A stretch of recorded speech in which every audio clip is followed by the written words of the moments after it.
Hey everybody, welcome to the Modular Beat, the number one show at 4:30 p.m.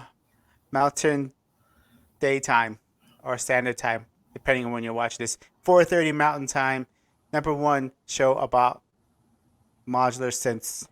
Thanks for joining everybody. This is a special show. It was pre-recorded midweek because when you're watching this, I'm actually in a car heading to the mountains for some light cabin life for the Ooh, weekend. Yeah. I'm And so I thought what would be cool is for this show, since it's pre recorded, I couldn't be here with you all, that I would get a super extra special saucy guest. I have the one and only Tim Held, aka the Podfather, aka Tad, in Thank the you for house. having me. Thank you. Where are you? I have two questions right off I the top. right off the bat, go Right off yeah, the go bat. ahead. Hard, MDT no is it softball. Mount MDT is it Mountain Daytime? I forgot what the D stands for. It When can't be like day. I yeah, hope it's it is, but daytime. it can't be day. Daylight savings time, maybe. I don't know. I just know that I remember early on when we were start doing the YouTube channels and stuff, or the YouTube events, I should say. A lot of times people would say, is that MST or MDT? Is that PDT or PST? And I'm like, I don't, does it matter? And then I guess Yeah. one time someone missed the show, got late Mm. because they were like, well, technically PST is just that. I was like, okay, so now I have to be careful. I think until like November or something like that, it switches over to MST. So technically it's MDT. And the D may stand for Wait, daylight. wait, wait, wait, wait. Your time zone. I guess it's not an acronym, but your wait. It changes with daylight savings time because it's always PST here. No, it's not. I think it's It's PDT. not Yeah, really. yeah. Yeah, if you're watching the show right now, go ahead and drop a comment and let us know who's Yeah, right. wow. My I don't have my phone on me, so I can't Google this stuff. But I'm learning a No, lot. yeah, this show's a Um, lot about learning. Robot voice. you're kind of robot voice right now. But my second question, while this is loading, and I'm gonna kind of vamp here, is how many days are you gonna be in this cabin in the woods? How remote is it? Like, are we talking no service, no internet? And is there a body of water? And if so, are you gonna get in it? I don't know if you heard anything I said because you're completely frozen. But I don't know if it's recording on your end. Wait, that Oh, just he's happened? coming back. He's coming back. Yeah. Sorry. You're That's not the quite answers back are yet. redacted. The answers are redacted. Yeah. It's not that remote.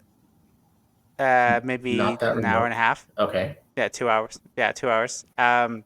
There's no. I don't think there's a body of water there. I've never been there before. It's something I saw on Airbnb. Okay. Um, yeah. So it's not super remote. What, and you're gonna have service and internet. I don't know. I don't Oh, know. you don't. Oh, Maybe. wow. I Wow. don't even know. I have no. Yeah. I mean, there might be it, but I'm trying to disconnect, Yeah. Yeah. which I'm doing a pretty good job right now. Yeah. It seems like. Yeah. It seems like you're disconnecting as we speak. As we speak. Yeah. Yeah. Colorado has really bad internet. So, Hmm. you know, this is why I decided to do a show Yeah. on the internet. A live It makes streaming sense. show on the. um.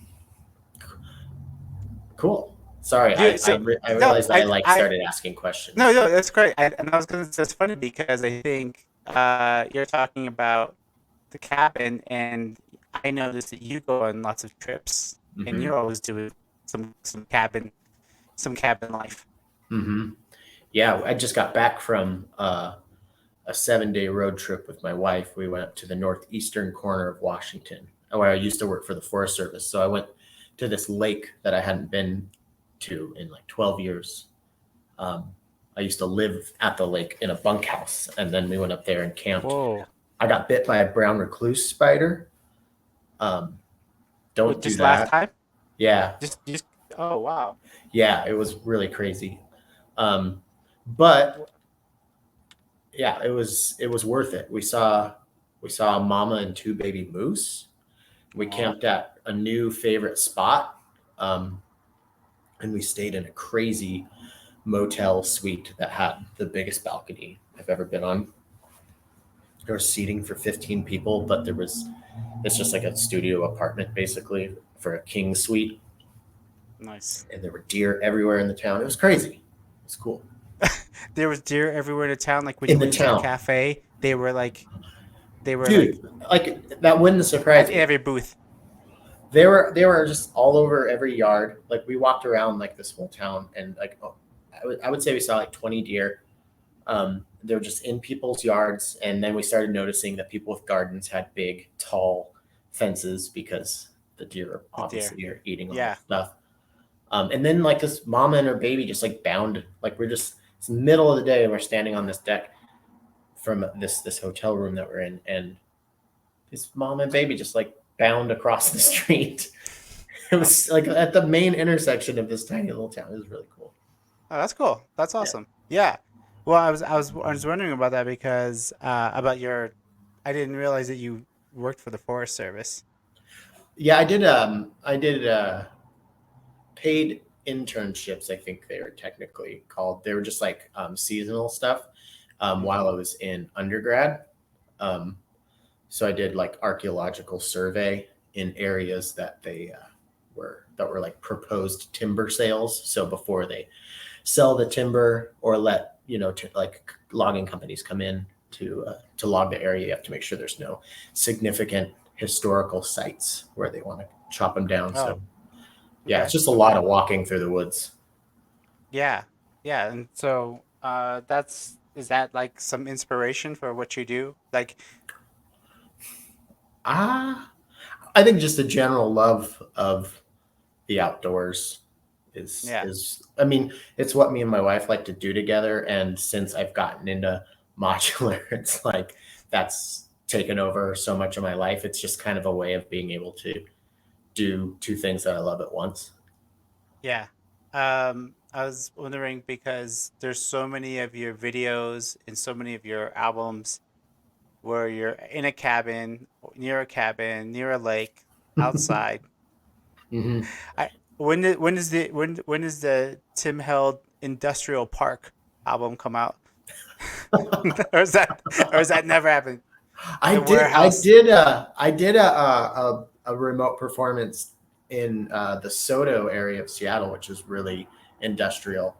So I've done a couple around Seattle, just like when I was just getting started. But Okay. um, Okay. yeah, and I think like the synth in nature thing. Like I hate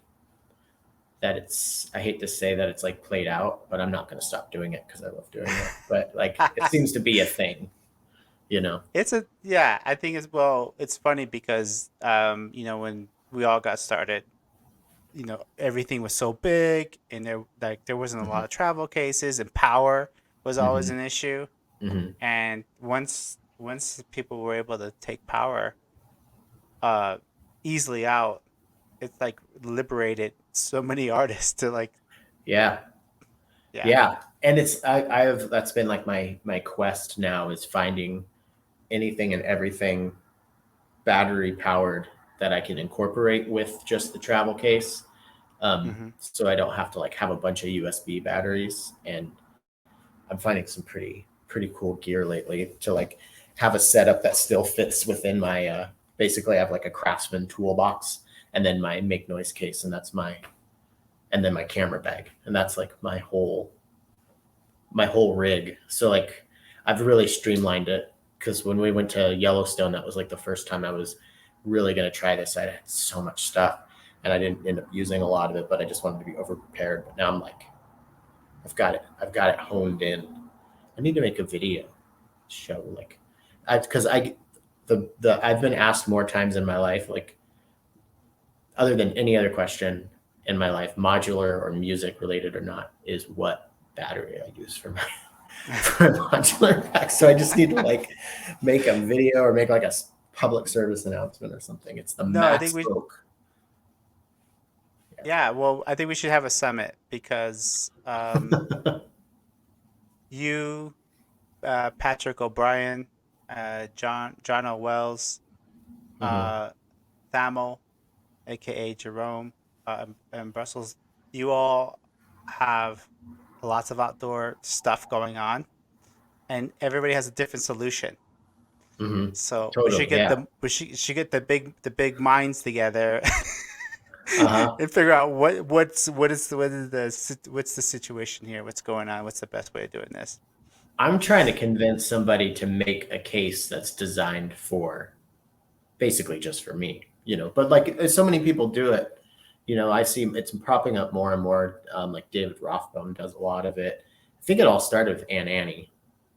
I Hmm. think he really like, because being down in Portland near Mount Hood, you know I think him and Art Benny really brought a lot of people into the fold as far as modular goes, with just their YouTube videos and light bath and stuff. Hmm. So yeah, there's a long tradition, it seems, of bringing seemingly like the farthest thing away from nature as far as musical instruments go into nature, which I think Yeah, is why people like it, maybe. yeah, it's like something. I know I'm going robot voice here. It's No, you're something like, clear right now. oh, cool, okay, yeah. Yeah. I think it is interesting. Something that's so unnatural sounding Hmm. in the most, you know, a cacophony of just of nature, the sound, right? I Hmm. guess that's just redundant to say that, but yeah, it is like two. It is literally the spaceship landing in the forest Yeah. It's really funny when people come and talk to you about it. That you when get you're out some, there. yeah. Yeah, That's it's my least favorite and my favorite part about it, kind of like, because some people are cool and some people are like, just, it's not yeah. that they're, yeah, just, I don't know, some people suck. Well, I remember there was that one episode where that you're like on the ferry and some guy freaks out on you Oh yeah. and from the car. And That was amazing. yeah, That was so confusing. it's so Like, confusing. well, so I'm walking with my headphones on, right? And I've got my synth on a backpack. I bought a backpack frame just to strap my synth to. And all I'm hearing is the synth, and I'm using the outboard mic on the R bar. So it's just all granularized and it's going through everything. So I can't, if somebody comes up and like talks to me, I can't like understand what they're saying. So I have to lift it off my ear. And so Hannah is filming me. She's walking behind me and filming me. And I'm telling her, like, you can film, don't just film me, like, film the surroundings. It'll be kind of cool. You can circle around and find me, and, I'll link it all up later. So Hannah got caught up filming something that she thought was cool. I got it. So I'm looking for her. I don't know where she's at. And then this car alarm starts going off, which is really loud, going through the synth with like the ferry motor. And then I come around this corner and I see two of my friends who I didn't know were on the boat. So they're like, hey, and this car alarm's going off. I'm looking for my wife. And then I say hi to them. And then this other guy comes up to me and he just starts asking me all these questions about what I'm doing. And he's super cool and super interested. And then the guy behind me starts yelling at me that, you're going to scratch my car. I wasn't even close to his car, but he I was saw just that. pissed. He was pissed off. So it was just like this like perfect storm of like, what the fuck's going on? I've thought about that clip so much. I would think about I would be like, like when you wake up in the middle of the night and you can't get your brain to stop working and you're just thinking about too much stuff. Uh-huh. Like sometimes my mind will go to that clip and I'm just thinking about like that guy of like, why were you yelling at him? I mean, not you. I mean, Yeah, why was yeah. this guy like what's going on in this guy's head where he's just like, oh my god, I can't. What's not that? That's freaking me My wife's out. car. Like, My favorite, like, ah. yeah, I've got it like memorized. It's like, you're gonna scratch my car, and I'm like, did I scratch your car? And he goes, no. He's like, it's my wife's car. But you can do your shit over there. I was like, all right. Yeah. It's so weird, right? Yeah, it's like, wait, what's going on, dude? Like, are you screaming at everybody? You know? He's Yeah. like go to the drive-through and he's just like, I want a shake, 2 hamburgers, and I don't want you to scratch my car when I get my Yeah. order. If you're handing it out there. Yeah. Yeah, I careful was with just that like, straw. I pictured it was some like, because we have some pretty crazy right wingers here in Washington. I figured like I couldn't have stuck out more as like a hipster sore thumb, So he's like, it's probably all mad because he hates our governor and I was wearing a Yeah. mask or something. I don't know.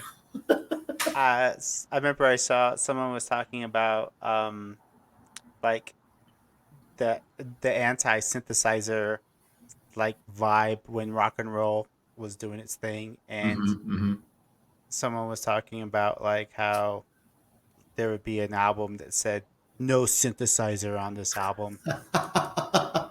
Cool. So And it's some more boring. yeah, so, like on purpose. Because you couldn't afford one. Do you need a friend? No. But it's funny because I think like maybe that guy just was one of those guys, and he's just like, Maybe. man, I can't believe the damn synthesizers. Yeah. Now they're walking around in front of my face, in front of my wife's car. Yeah, Wait till she hears about that. I don't think it was I don't think What it was was that? me and the synthesizer. That was his real problem. That was a weird day. I had there's a guy that like stopped to talk to me and he wanted to tell me about a DJ that he liked from Portland who made weird sounds, and I'm just like, I mean, it's fun. Of course, I'm gonna draw attention to myself because I look like a freaking idiot walking around with this thing. But at the same time, it's like, isn't it clear that I'm like doing something? Like, I don't like you want to talk about a So, DJ that you like or something. yeah, that's so Um, funny. Yeah, yeah. So the synth pack thing, I haven't really done much else with it because I just started realizing like everything kind of sounds the same through it. It's like because it's either windy, and if it's a stream or the ocean or being on a ferry, it all just like ends up being like. So I need to find like a cooler place to go and bring the have you backpacks tried in. the? Maybe you have to go back to the industrial parks. Yeah, yeah. Well, I think it'd be the same thing. I'd just be like, We have to go inside the buildings. Don't stay. Don't that just, could be cool. Yeah, yeah. yeah, Um, I don't know. Yeah, well, that's interesting because I think I when you listen to a lot of modular music, the air part of the frequency usually isn't in there, right? mhm. Like in and one thing I noticed in a lot of your tracks, there's a lot of like um, ambient noise, right? Mhm. You mix that into a lot of stuff, so you can hear it. Yeah. It makes the range. Yeah, that range of the sound is interesting because sometimes when we not everybody, but there's a lot of music that comes out of synths and stuff, and it just never has that top range. You never hear anything because there's no vocals, there's no Hmm. Hmm. air, literally. Yeah. Hmm. So Yeah. I use the stereo mic on this thing, and then I also have a shotgun mic sometimes if I want to get what like is a that very. thing? I'm gonna This make you is go big so so I can see what we're looking at. this is Oh, the my Zoom. Zoom H6. So this is what I record all my stuff on. It's got 4/4 inch inputs, and then it's got um, a stereo. So I have 3 different mic attachments. Um, so yeah, this goes everywhere with me. Um, Is everything you've done with your modular just stereo outs? I'd say 90% of the stuff that you see remote is sometimes I'll have 2 stereo pairs. Like if a lot of the times I'll have like stereo coming out of mimeophone or chronoblob, and that'll be a stereo pair, and then some other like maybe monsoon or some other delay or something like that. But um, I tend to split signals and kind of run them through a lot of the same, like a lot of what you hear that I do is like is basically could be just a stereo pair, but then that's molted out into a bunch of different effects, and I try to put that on as many tracks as possible, just so I have some room, so I can do EQing, so I can get that kind of let that like high mid range or something, and I can boost levels and stuff like that. But yeah, that's been more recently since I got a bigger battery to power my full 7U case. Because for like the Yellowstone stuff and a lot of the stuff after that, when I was first starting it, I had just a 104 4U case, but I couldn't put everything in it because I was using the Polyend Anywhere, which is really cool, but you can't power a lot of digital modules on it. So I had a very, very limited setup for those. So yeah, I don't remember where that rant started. Yeah. Okay. That's cool. Yeah. No. It's funny. I have like a multi-track, 8 in, and I I I do something similar where I kind of mult out and put reverbs on one track and maybe sometimes delay and whatever. Yeah. And it does help to like to when you're going back in there to kind of fix I the always find too with modular stuff, like with stereo recordings, there's always like one thing that I'm like, fuck, I wish I would have done that last. yeah yeah I wish I would have yeah stopped doing that earlier. And it's just like, if it's a stereo, it's just there. So if there is a way, if it's multed out, maybe it's a particular reverb frequency that is bugging me or something like that. So yeah yeah. that's It's something that actually doing all the field recordings and having a more minimal setup has made me so much better at. I was just telling my wife today, I'm working on this project right now, and we were listening to it in the car today while we were driving around, and I was like, I think I'm finally good at this. Like, I feel like just recently I got good at being a modular synthesist, you know? Is it one thing, or is it just like listening to everything now, or is there? Well, it's funny because I was thinking about that, and I was asking myself this question last night. It's like, am I getting better, or am I just getting cooler stuff? Or are people getting better at making cooler stuff? Like, I just got this Starling Sync3 module. Ah, cool. Me Is too. that the one you got too? I just made an amazing patch with it, and I'm not trying to like pat myself on the back, but No, it's incredibly amazing, right? It's an amazing module. I don't even know yeah, how it works, but no, I know, yeah, no, yeah, it was funny. yeah, I was talking with John McCoy. I like texted him and I said, this thing instantly makes beautiful music. And I was like, I don't even know what I'm doing. And he sent me a link to the manual. I'm like, no, not yet. no, Because I have no idea what I'm doing, but I'm having fun exploring it. And yeah, I made something very cool. And I'm like already like thinking like how I'm going to, let me pull that up for yeah. people so that you know what we're talking about. Uh, the Starling. How would you explain it? I'll let you try to explain it first. Well, you don't even know what it is. You're not even looking at the manual. Well, it's funny because he sent me, so it's two modules, but they like the, it's a like a 6 HP and a 4 HP or something, and Right. or I don't know, but they're like stuck together. I guess you could break it off. But he sent me this extra faceplate because I think I can upload a different firmware to have the exact same module be it just a different thing depending on Yeah. the firmware. But the one that I have, the Sync3, is it's like a dual voice module that like you can put like LFOs into the CV inputs, and then it'll just track on a scale. So it's like you don't have to use a sequence.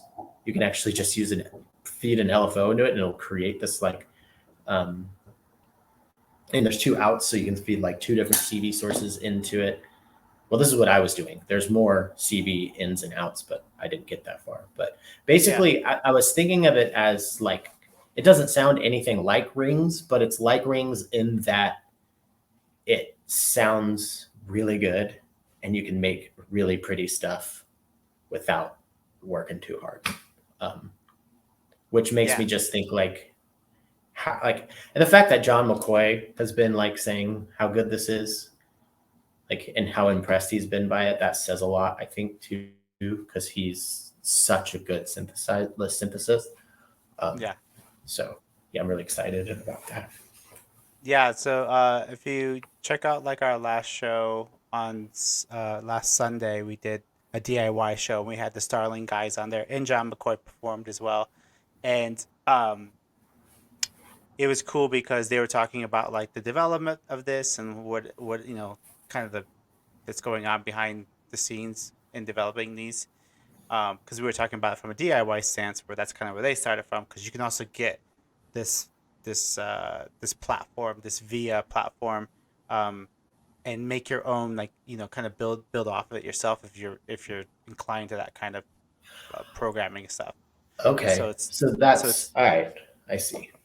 so yeah. That's So why I you're can. right. That's why I can just have a new Yeah, module if I just upload the yeah, new yeah. You firmware. can just swap out so you buy one and then you just have to you'd want to buy a different faceplate and to update the firmware because the touch plates are different and than Wait, whatever. So there's you touch plates? yeah, dude, those gold circles and those gold triangles are all touchable, bruv. Wait till you start messing with that. I feel bad Yeah. that I don't. I feel bad that I don't know this, and I feel like I can't keep up with the amount of like new and cool stuff, whether it's new albums or new modules or artists doing new things. Like there's just so much stuff. Oh yeah, yeah. There's tons. There's tons. There's totally tons. Yeah, but that's yeah. So that's the Sync 3. It's really fun. People should check it out. It's definitely it's funny because I actually didn't get something amazing off it when I first started because Mhm. I didn't I was putting something else and I was trying to put a clock because it said it was clocking sync whatever something Mm. I can't remember how it says and I was like, oh, it needs a clock, so and I was like, oh, nothing's happening, where's the volt per octave, and there wasn't one, and then I was like, oh, and then I realized Uh as I was also sending messages to John McCoy, I thought, huh. I'm kind of answering these for myself. Like, what if I try this? What if I try that? So I sat there and I tried a few things, and then I I watched the probably would video. have done the same thing, but I think what saved me from doing that is all I looked because he sent me it and I was like, I don't know which one this is because I remember reading about a bunch of them and saying like this one sounds cool, but then John was like telling me that I think you should try this one. So and I wasn't sure if he sent me the one that I said I wanted or if he sent me the one that he thinks I should have tried. So I just wanted to look it up to be like, what is it? So I just left the first line and it said something like multiple frequency thing. And I was like, okay, I can make sounds with Sure. this. So I'm going to Yeah, try to it'll make work. sounds with Yeah. this. Yeah. And then it just like, so I was using Oct. Well, so what's really, really cool about this is this sync is, so I was building this track with this sample that I had made a long time ago. And Mm-hmm. I wanted to use the sync with it. And I realized just like a few minutes before I figured out, let me backtrack. I plugged some stuff into the sync in, like accidentally, but then I realized like, oh, this is how you like Yeah. you get it, you literally sync it. So I was like, I wonder if I could put a sample in there Mm-hmm. and sync it to the right what's the word I'm looking for, like key or mode of that. And so I put the sample in and I would listen for a second, and as it fed at different notes, I'd wait until it like, okay, no, this one sounds the best, and I'd unplug it, and then I just feed it two LFOs from Oct, and it stayed in perfect tune with Yeah. the melodic sequence that I made. So it's like it was just so easy, just like dun, dun, dun, like, oh, it works. All right, sweet. That's awesome. I should have an affiliate link at the bottom. You're selling it. People are like, I want one. Yeah, yeah, yeah. But yeah. So basically, and not basically, like I know what I'm talking about. I believe what's happening is that it's taking the tone, whatever that is, if it's like your sample or if it was just a whatever sound source coming into that sync, it takes that and then it makes frequency ratios around it. And apparently, music theory people are like, duh, yeah, everything's like a ratio, Uh-huh. everything's spread out. Uh, well, I didn't know that. Oh, my back! Don't scratch my car. Anyhow, um, I'm having an argument with my Do your hypothetical shit over audience. there. Do Oh, like, your shit with that. do My your shit over wife's. there. I love that so much. Yeah, exactly. I just want to say, but this is my. You know how you have that sticker? This is my other modular synth is a car. Yeah. Oh, my car, car's a now you can have say my other wife's car is much. Never mind. Anyhow, I was okay. with you. I was with You you. know, let's go there. Yeah. Yeah. Anyhow, real quick, I'll just wrap this up for some people who are like on edge to find out what the sync is. So if you put a line in there, it's just breaking up into different ratios, and that's what's happening there. It's got a if they're noon, then they're 1 to 1, and then if you move them around, they start to break up. And then if you tap those little triangles, you can change the different modes so that it's like circle of Mm. fifths or other ratios or other musical ratios that I don't That's know of. yeah. That's so Yeah, yeah. cool. So And then you have the and that sub. like Yeah, oh yeah, the yeah, sub out. Yeah. yeah. Sub out is like 1 octave down from your frequency stuff. So anyhow, Mhm. fun times. Yeah, I went on like a chord module frenzy last night. I worked on a piece for 8 hours yesterday. Because I need to finish it like soon. Um, and I was just like, I haven't been really using oscillators a lot lately, mostly samples and just like processing external sounds. But that's mostly because I usually just do most of my synthing when I'm out in the woods or something, because I'm either working or doing the podcast. So I don't do a lot of like studio synthing. So it was really cool to like Hmm. use everything at my disposal. And I just ended up using all my chord modules. Um, and yeah, so like What there's so many good ones. what do you have? You saying chord like not just the cubic chord, but like other I don't have the modules in your cubic chords. chord, but I would like to have that, especially now that they have the smaller version, and now that I've had 2 qubit modules, and um, I'm so impressed by what they do. What's your qubit? I'm sorry. What's your chord module lineup look like right now? I got ensemble oscillator from Okay. Form Mess. I've got the chainsaw from Acid Rain. Uh, I've got now the Sync 3. I think you can kind of, because you can get Yeah. two, you can do Yeah. chord stuff with that. Yeah. That's true. The Bleep Bloop 2000. Oh yeah. We should talk Uh, about that soon. yeah, you can do chords with that. So yeah, those are like kind of making sure I'm not missing any. I was really missing my telharmonic. I got rid of my telharmonic back in the days of where I would frantically Hmm. trade and get bring stuff in and bring stuff out, and I had just finished my album Music to Come Down To, and like I mainly used that, so I felt like I was leaning on it too much. What I should have done is just like taken it out of my rack for a little bit, because I think that's one of the best um like sonic oscillate, like just modules. It's one of the best modules I've ever had. Yeah. um I think that's it for chords. Why do you think? Why do you think they got? Why did they stop making that? Because I feel like everybody who had one really liked it I and don't misses know. it. I It's so. think it had a. I think. Well, I don't know if it's. I don't know. I think it was more user error, because I know my friend David Lutz makes like gorgeous music with it. I Uh-huh. think it can be kind of hard to get it to track and like change chords with CV. I think it can kind of get a little pitchy maybe for some people, but Mm. when I didn't find that was an issue with me. I always, I mean, I maybe it was my first chord module, and I didn't, I don't know. I think it's a fantastic module. But with chord modules, I don't often feed sequences. I use them more for like drony stuff. So that's why like the ensemble is so perfect. Like I don't think I've ever really used the default per octave ends on that. Um, I mostly manually play that one, and that was kind of how I used telharmonic as well. There's just Yeah.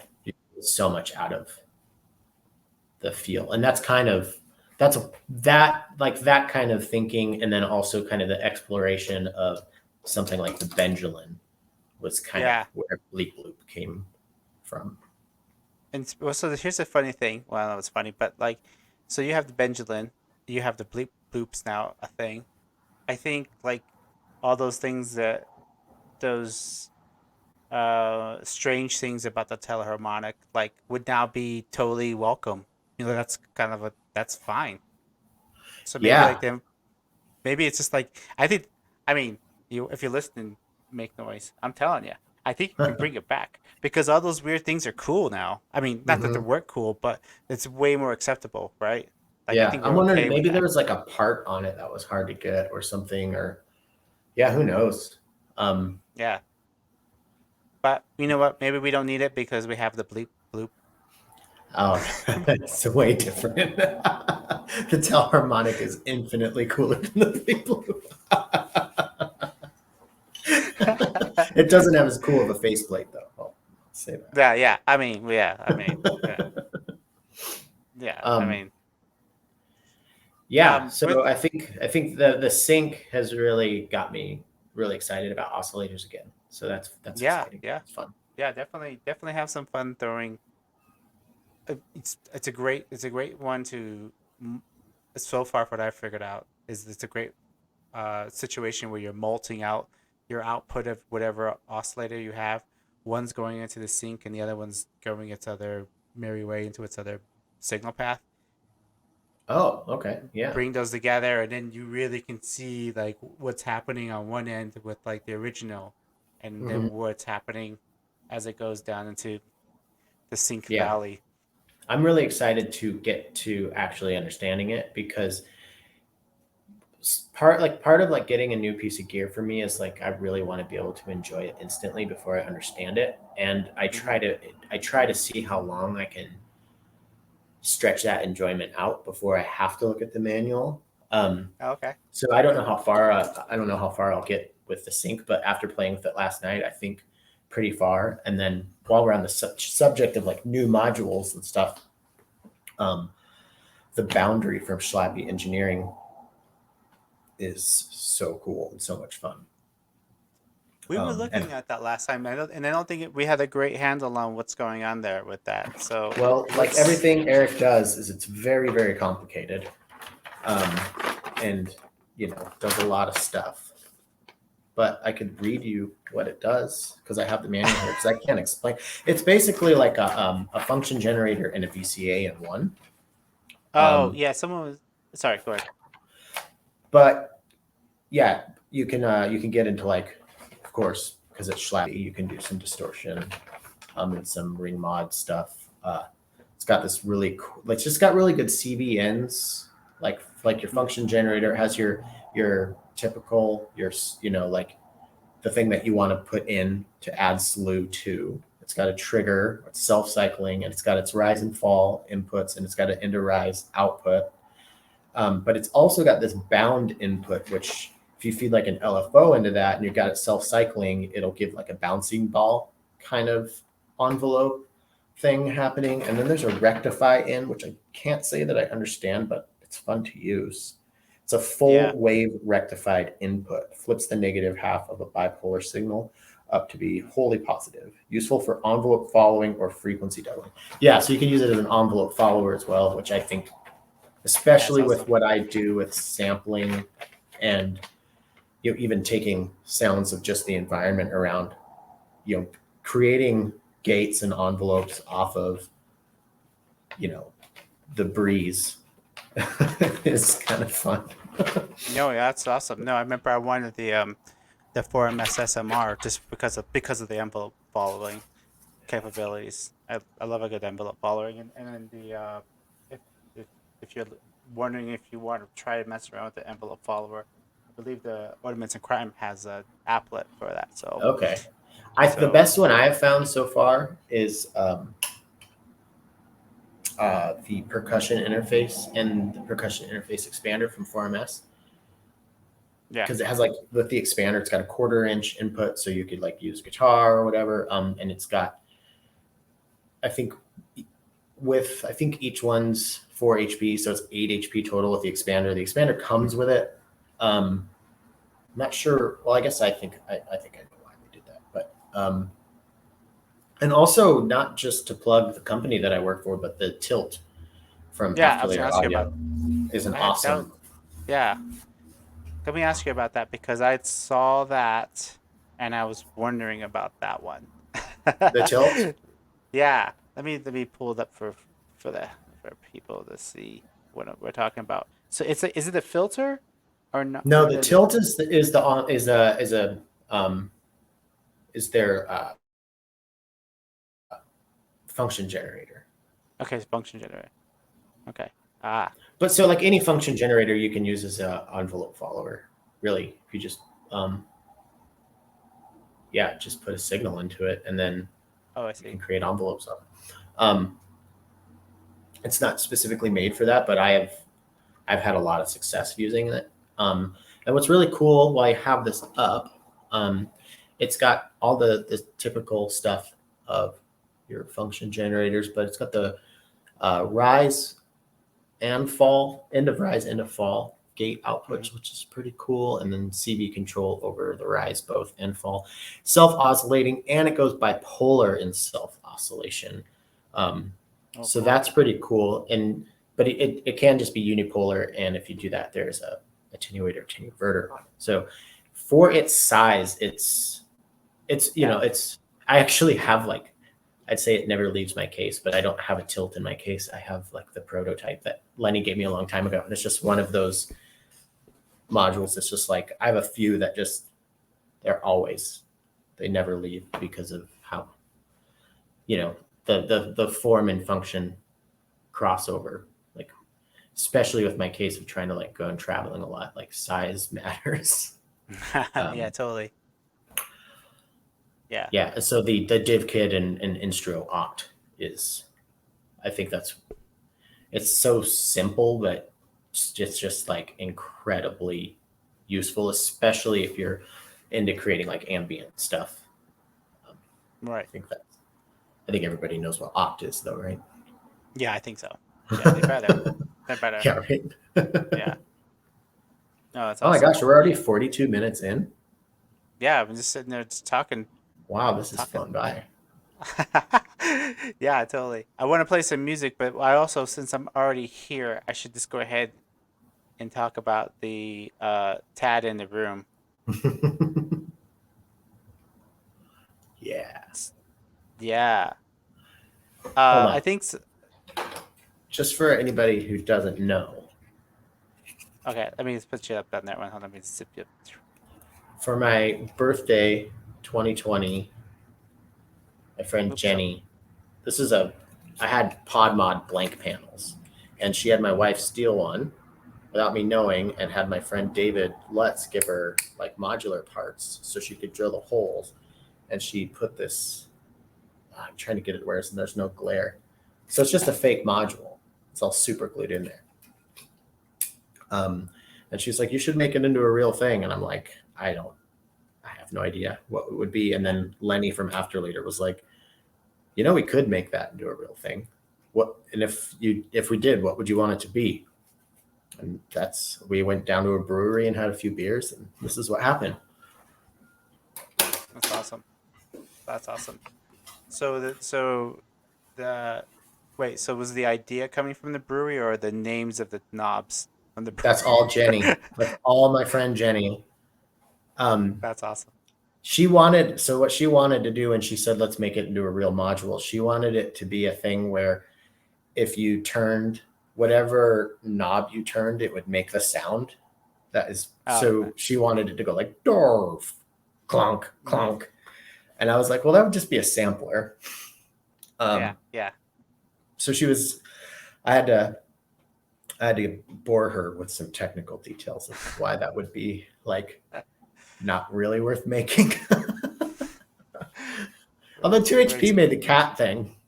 But yeah, this is too big. This is like 16 HP. yeah. I mean, with what goes into it, I get it. Yeah, I mean, it would have been fun and Yeah. like very expensive, funny Well, thing. Lenny was like, well, we could get like those little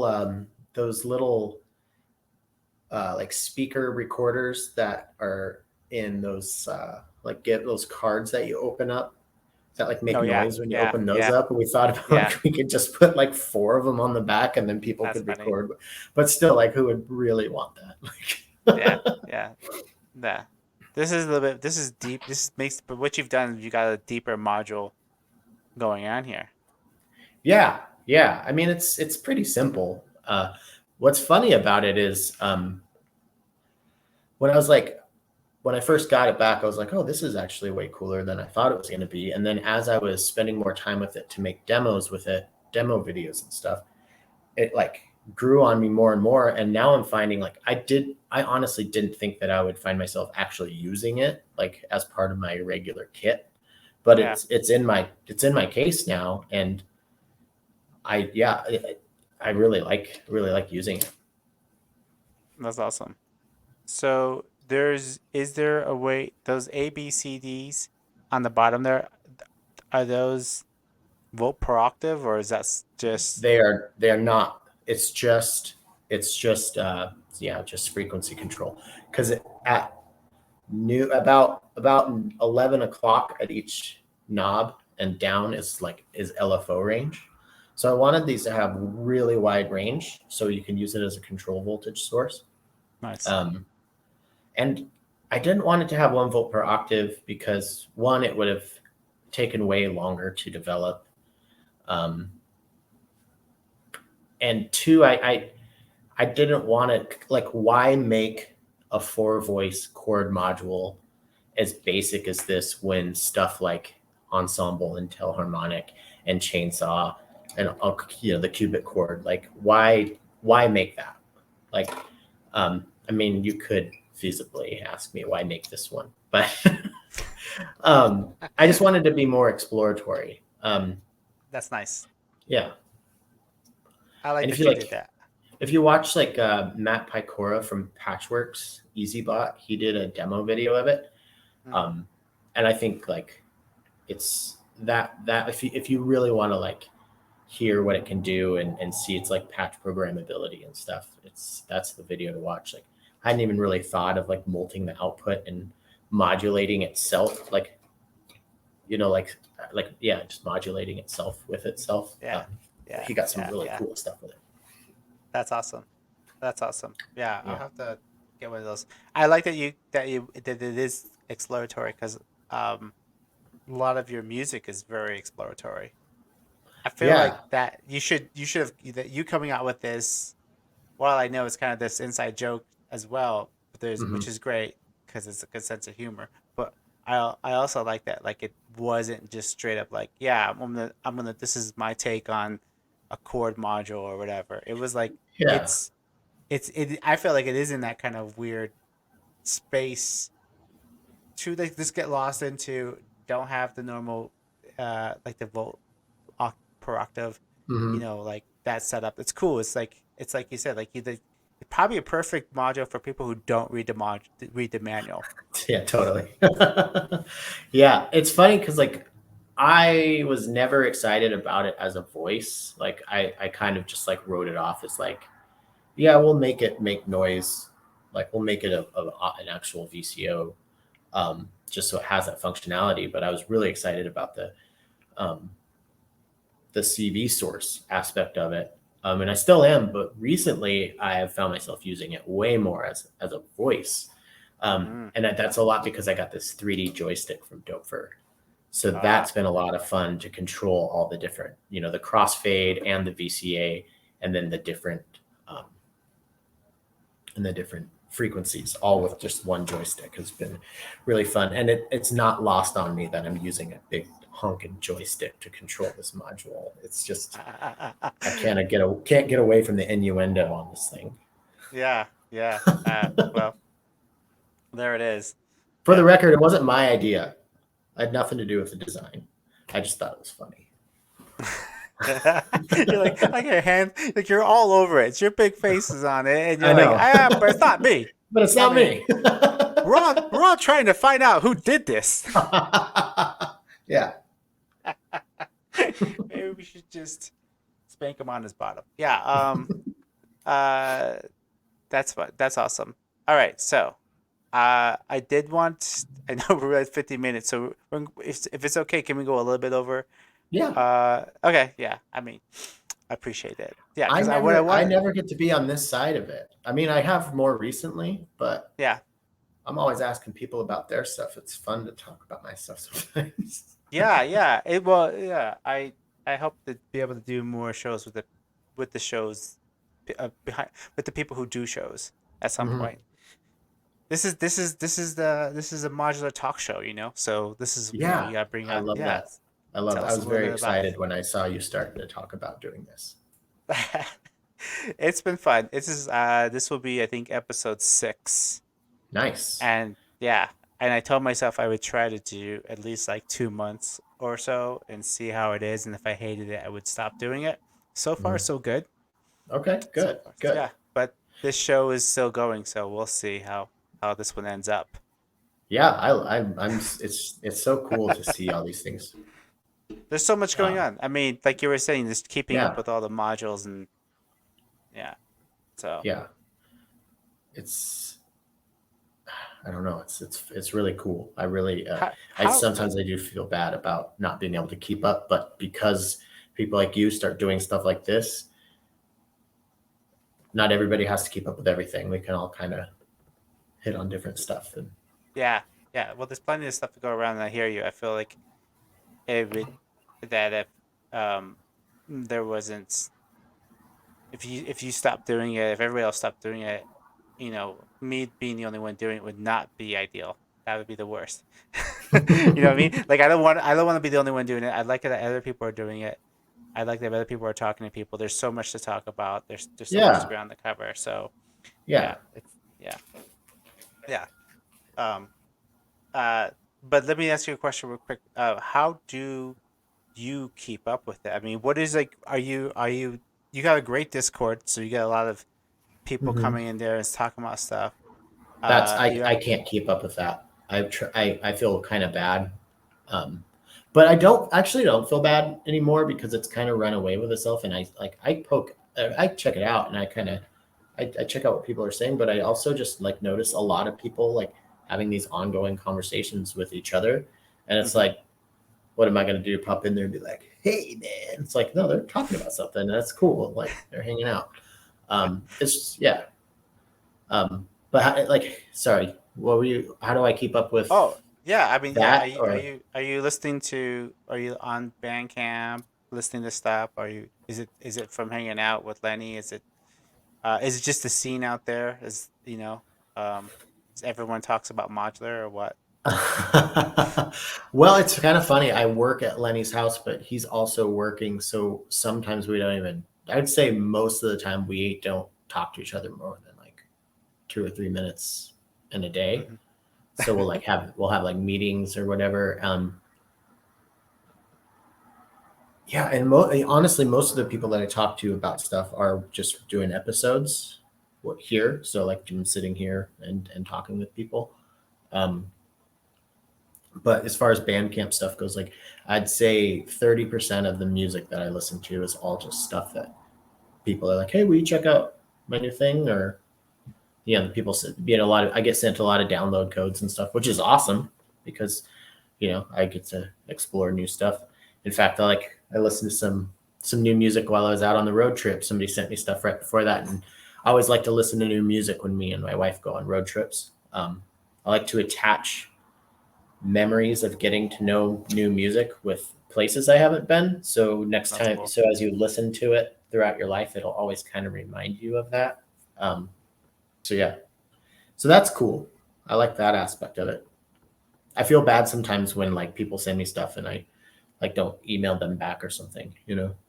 Um, I think Well, they yeah, understand. yeah. I hope they understand. Yeah, yeah. I get it. I mean, there's a lot. Yeah. I Well, mean, everybody wants did people you? to listen to their music. We all work so hard on it, and that's something that I always try to keep in mind. Is like, if somebody wants to send me something, then like I owe it to them as a fellow musician who also puts music out there to like give them some of my time, because that's part of what you're doing when you're releasing music out into the world. You're asking people for their undivided attention, to give Yeah. to you for a Yeah. little bit. And it's really hard to get people to do that. Um, so speaking of your music, because I think, that's a two-way street too, because you have a lot of music where I think people should hear your music. Anybody who looks up your name on Bandcamp will see a lot of material. I was really prolific pre-modular. Yeah. What was that like? What was that about? What's your deal? What what's your deal? What's the deal with that? Yeah. Like what kind of like what do you mean? What kind of music was it? What Or yeah, yeah. What was I always, and I guess it's just, I guess I always thought you, in my head, this is like the history of Tim Held. He was in the Mhm. he was in the rock band, or he was rocking out, Mhm. and then he got into modular, Mhm. and now he's doing modular, and that was that. I didn't know there was Mhm. like any, like, I saw a picture of one album you had where you had a laptop, and I Mhm. was like, Yeah, wait a minute, was this dude, what was he I up was to? doing What's going? my first, actually all of my electronic shows right up until like the last two before I got into modular. Um, I was using Ableton and an APC 40. Um, but I'd also had like a Korg MS-20 or MS-2000 that I'd bring with me, and a guitar or a bass, because I didn't have that much fun just playing Ableton. Mm-hmm. Um, but all the electronic music that I made before was mostly like drum machines or old synthesizers going through Greg Markle's recovery effects pedals. Oh And then I yes. would just like slice those up and make loops, and then I would just layer stuff, and then I would build the live sets in Ableton. But I was doing that for, I think I'm just now reaching the point where I've been doing modular for like half of the time that I've been an electronic musician. But so I Yeah. was doing it for like three or 4 years before I got into modular. So you had that moment, you said this recently, where you felt like, hey, I'm getting pretty good at this. Yeah. I think I might do this. Yeah. Yeah. Um, Yeah. uh, did you have that moment when you were doing the pre-modular stuff? Did you feel like, hey, I got this Ableton thing down? Not so much Ableton, but I felt like I felt like I was making stuff that was unique and had its own voice. Actually, kind of early on, um, it was just one of those things where my brain was just cracked wide open by a few things, like hearing music that I'd never heard before, learning that there's this whole other world of experimentation that doesn't follow the rules, um, or the rules that I was following musically. Um, and my friend taught me how to use Logic. So, and I had just like a little M audio interface. So it was just like, I was just so driven, um, and inspired that I think I just got, and I think also, I've said this a few times, but with making music, like I never felt like I actually expressed myself accurately with Mm-hmm. rock music or anything like that. But I always felt like there was something that I felt like with my voice or unique to me, or something, not unique, but like that I felt like had my fingerprint on it that I wanted to get out there, and really running drums through distortion pedals was like, oh, this is it. But it's funny, like like I said, like today, like, oh, I think I'm getting good at this. I kind of knew getting into modular that I'd be starting over in a way.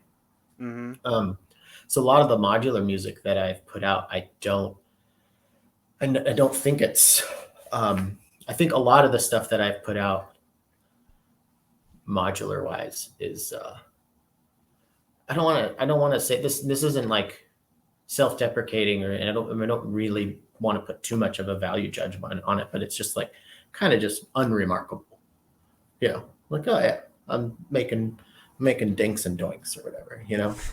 Um, but I feel like recently I'm like, okay, I'm putting together stuff that I feel is like stuff that I'm going to stand by in 5 years. Like my first couple electronic albums before Modular, like I still think they're really good.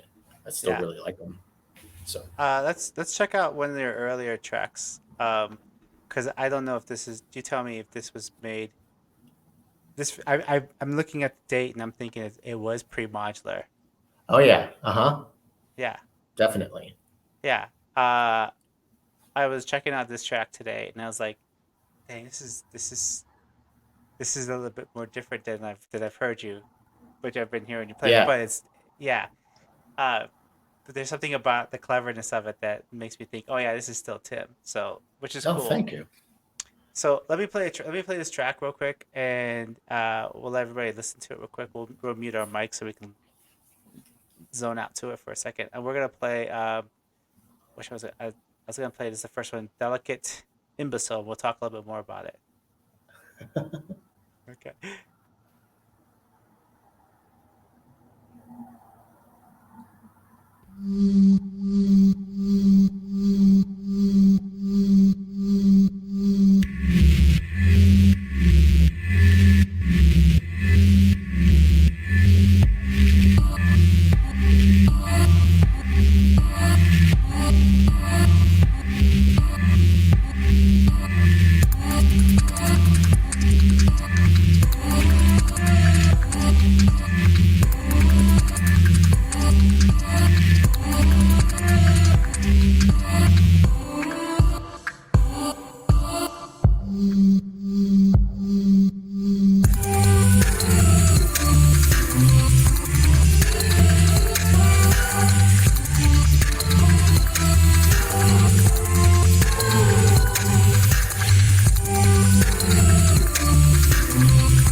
Yeah. Ever the what's the word? Self-deprecating. What's the word I'm looking for? I'm just like the whole time I'm listening to this, I'm like, this really could use a master. This could have been a minute and a half shorter. Yeah. Produced in 2015. You know, Wow, it's 2015. that's wild. That's wild. Is that donut still there? I don't even know that. I don't Is that know. So this girl Nicole, I've never met her, but my friend Matt moved to LA and became a photographer, and I was using a bunch of his photos for my album covers, and then I became like internet friends with this model because I just liked I liked a lot of the photos she was in. So she was kind of my mascot for a few EPs. nice? Cool. All right. That's cool. Yeah, definitely. That bassline's dope though. It's like wah, wah, wah, da, da, da, da, da. That is Okay. actually that girl's the girl, my friend Meryl, who's singing that Mhm. is her voice pitched down and Oh, ran nice. through fuzz. Yeah, Nice. Okay. Yeah, well yeah. that's dope. Yeah, yeah. So Yeah, that I that was really into like just trying all these weird, crazy techniques because at this time I didn't really have that much gear. I could only spend, I was selling 4 pieces of gear to buy the next new piece of gear. Like I didn't have any money, and so I was trying to figure out like interesting ways to. So I would say like 90% of that song was I had my friend Meryl. I recorded this piano line that that um, that melody, and I hmm just went over to her house with my mic, and I sent it to her like a week in advance, and I went over and she just sang. I sang it, and I would give her some notes. Okay, can you try this and can you try that? And I just had like all these recordings of her just a cappella singing this melody, and then I just put that in Ableton and pitched it and beat repeat and chopped it all up and was making like tracks almost like entirely of her voice. I think I used some like sine wave, hey, sine wave, sub like sub bass stuff. But yeah, Oh, that's cool. That's cool. I like those drums. I could score yeah, a the lot of subs. those like I would like I used clams, like clamshells as a snare drum. I was like layering.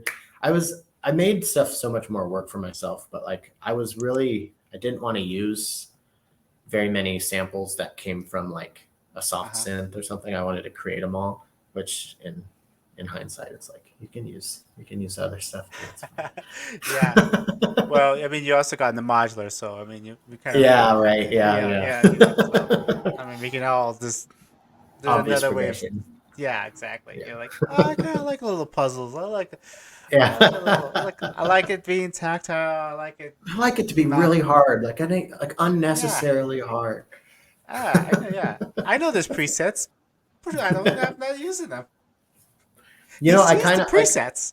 I like I've turned a new corner because I just got the circuit rhythm from Novation, and I haven't Mm, loaded any new samples on it.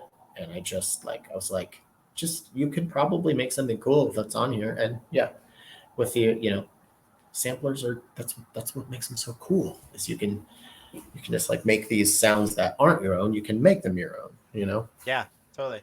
Yeah, no, I hear you. No, I feel like, yeah, 2021 was the year I was like, okay, whatever. I can use a sample pack or Yeah, whatever. totally. Yeah, whatever.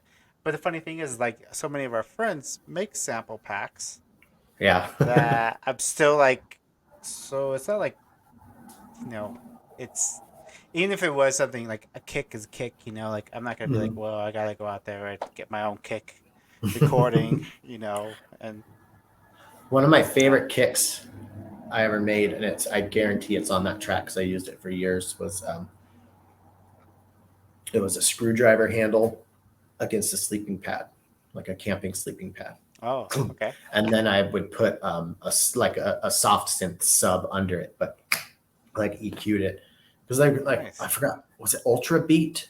I think was the plugin where you could just load all your own samples into this just in this plugin, and then it was like really, really easy to make beats on it. And yeah, that's a whole tangent I could go on. Oh, that's But cool. No, yeah, it's. I wonder. Do you think that some of those techniques you could kind of do in modular now?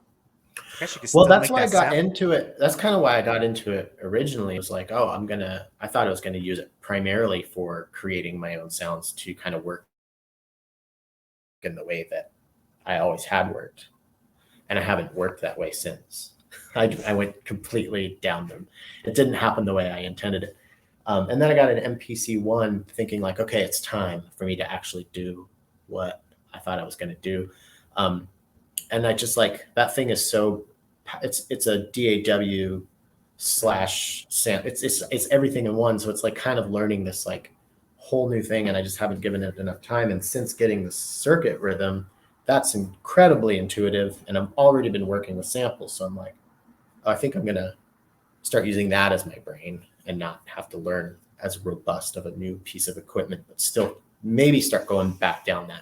So yes, that's my long-winded way of saying like I do want to sample from the modular into the circuit rhythm, build patterns and pieces on that to then run back through the modular. Yeah, yeah, yeah. I feel you there. That wasn't my intention to do sampling, but I did get a sampler with that intention to do that, to like, oh, build my own Mm-hmm. sample library Yeah. to like have it mostly so I can just downsize to a smaller case and just Yeah. use like that. My friend the Phonic, he was doing that like day one. He would come out there and he'd have these beautiful chords, and I'd be like, "How are you getting?" It's like, "Oh, I made a soft synth sound and I sampled Mm-hmm. it and I have it in here." And yeah, and then uh, other people were doing stuff like that too. I know Nasty Nachos, Mm-hmm. Alex, he was doing that with the assimilator. He was loaded up with dope stuff. Then, Yeah. you know, Yeah. All of the remote performance stuff that I put out, the 3 EPs and like all of the videos through those EPs, the STS and the Morphogene, like that was like my secret yeah, weapon. And now the STS, Morphogene, and R bar, that's the current like that's the secret weapon right now. yeah, Not so yeah, secret. A lot of people use those things. yeah. Did you ever use like the memory for the buffers for in clouds? No, no, I never. I've only really ever used clouds for the very cloudsy sounding stuff, or just the reverb. Yeah. Um, it's one of those things that like it's like if I want to be self-congratulatory, I'll say it's the punk rock side of me, but it's really probably just like the like snobby side of me or asshole side of me. I'm like, I don't want to learn how to use clouds. Everybody uses clouds. But then I was like listening to some of the stuff that I was telling you. It's like, oh, I think I'm getting good at this. I was like, everybody's gonna think this is rings and clouds. I didn't use rings and clouds on it, but it sounds an awful like it. It's because those things sound really good, and when you stumble upon those sounds, you want to use them. Um, That's so yeah, yeah. I should learn how to use it, and you can use both of those things. I don't. I think both of those things are extremely powerful, rings and clouds, and you can use those um, Yeah. and not sound like themselves. You know, that's possible. Well, yeah, and like my opinion on it is, uh, even if you sound like even if you and your friends can say, "Oh, that's rings and clouds," you are like smaller than 1% of the I people know. who even yeah. It's like Totally. My friend Steven, he's really supportive of my stuff and he really likes my music. And um, when we get together, like he wants to listen to music that I made. And so like the last time I listened to my album Music to Come Down to was at his house because he wanted to put it on. And the whole time I'm like, fuck man, I shouldn't have used rings on this. And then like my friend David Letts was like, nobody else knows that. It's fine. I'm yeah, like, oh nobody yeah, else knows. nobody. It doesn't Nobody knows. Nobody knows. matter. They don't know. Yeah, it's only in the test. Yeah. Yeah. People say like, oh yeah, it's a hipsters use that. I'm like, hit like how many people how many modules do you think there are out there? Yeah, right. Have Because you heard of a fucking Telecaster and a yeah, like a Blues or a whatever, like a Reverb Deluxe or whatever? Like, yeah, those yeah, make the yeah. same sounds too. Oh, that Telecaster, what are you, some kind of hipster? What is that, guitar? Oh, it's a good. Speaking of, I think the Delicate Geniuses. Uh, I dated a girl who it was funny. Like we're friends now, but we weren't like matched romantically. We're just like different. Like I'm a hipster. She's like into football games and stuff. Like so we're just like we have way different. She listens to country music. So she called like hipsters delicate geniuses. And so she started calling me delicate genius. So That's that's where that came from. I thought that was really funny to like refer that's funny. to That's hipsters funny. as delicate geniuses. Delicate geniuses. That's funny. Mhm. Let's fast forward all the way to like right now. Okay. With from the past to like something recent. So, because I definitely wanted to play this. So this next track, the Secret School Mm-hmm. split you did. Uh, so you're gonna have to like learn me up on what's going on here.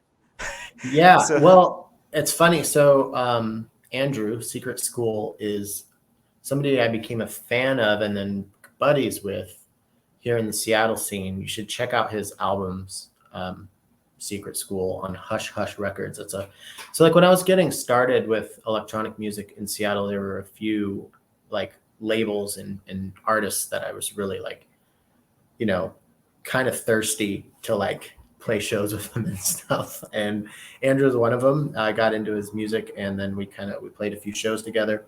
And then I got into Modular and um, in COVID and everything, and just I haven't like seen or talked to him in a really long time or played a show with him because he's not in the Modular side of things. Uh, and then one day, just out of the blue, he sent me like a link, a Google Drive link, and he's like, "Hey, I remixed one of your songs. I hope that's okay." I'm like, "Dude, that's an honor. That's totally cool." And so I listened to it, and then I grabbed a song off of his new album and I put it in my STS and and did that, and then I sent it back like, "Hey, I did this one too," and I was like, "Let's release this as a split." And that was like right at New Year's, so it was like a while ago. And we kind of like talked about doing a split, and that's his son who did the artwork. Um, I love it. yeah, so we just kind of it was just cool to have somebody that I would like look up to and really admire as a musician to like just out of the blue be like, "Hey, here's a remix I did of one of your tracks." That was really cool. That's awesome. So the White Dome is the track that he remixed of yours. Hmm. You remixed Broken Spectre. Spec. Hmm. So I say it right? Yeah. Yeah, And this is White Dome. Is that off of uh which album that's is from that off the of? that's from the Yellowstone EP. Okay. So Okay. if you go to my Bandcamp or my YouTube, um, the White Dome is actually the name of the geyser that I was playing in front of. So when my wife and I were in Yellowstone, we found this geyser that went off every 30 minutes. Um, Mm-hmm. so that's like, okay, I can feasibly get a performance and shoot that with that happening behind me. Um, let's go right at sunup so no one will be there, and I'll just set up and I'll play until it goes off. So that's what Yeah. I did. And um, it's funny because I've had people be like, "Are those green screens?" And it's like, no, if you actually watch that video, I get out of focus because you can see the flecks of the moisture from the geyser Oh, come in between that's me and the camera. It was yeah. pretty cool. Then I was A all lot of worried people because that it was getting on my synth. yeah, that's worrisome. Yeah, a lot of people don't know this, but there's a I saw a longer version of that videotape, and there's a part where the geyser yells at you and says, "This is my wife's geyser. Don't scratch." So Come do weird. your He's like, shit over there. "Yeah, Yeah, go do your shit a over bison there." walked by. Yeah, Yeah, bison. that was crazy. It's funny because like I had the idea and I had the ambition. I did not have the skill yet to perform on the setup that I had made for that trip, because like I said, with that was using the Poly and Anywhere. So I literally had the STS, a morphogene, and a delay module. I think that's all I had. Nice. And then I didn't really know how to work my camera. So like, I was like, this is going to be like the most revolutionary shit I've ever done. And it's cool, but I'm like, I want to go back and like, you know, I've got a better camera. I'm better at it, better synthesis, you know, like, Yeah. But that's isn't that like the typical artist? Like you just like want to keep. Yeah, I mean, I hear you. I feel you. I feel you. I mean, there's a lot of stuff that I thought I didn't really like. I liked it, and then as I got better, as I learned more, as I got better stuff, better recording, stuff like that, I kind of thought, oh yeah, that's old me. It's kind of Yeah, infancy yeah. me. But every once in a while, like one of those tracks will pop up on somehow on my playlist or something because Mm-hmm. I still have it in my iPad or my Mm-hmm. iPad, I mean my iPhone, and I'm like, dang, this song's dope. What is this? Who did this That's song? happened to me too. Yeah, it's funny how like judgmental. Like I'm sitting here, like I don't know. I'm like, I want people to listen to my music, but maybe it doesn't sound like it because I'm sitting here like, yo. But to be honest, like I think White Dome. Looking back, White Dome is by far the best one I did. I think both sonically and visually. Well, I didn't know who Secret School was, so I kind of latched onto that track just to hear Mhm. like what you did. And honestly, there's just not a lot ton of remixes in Modular.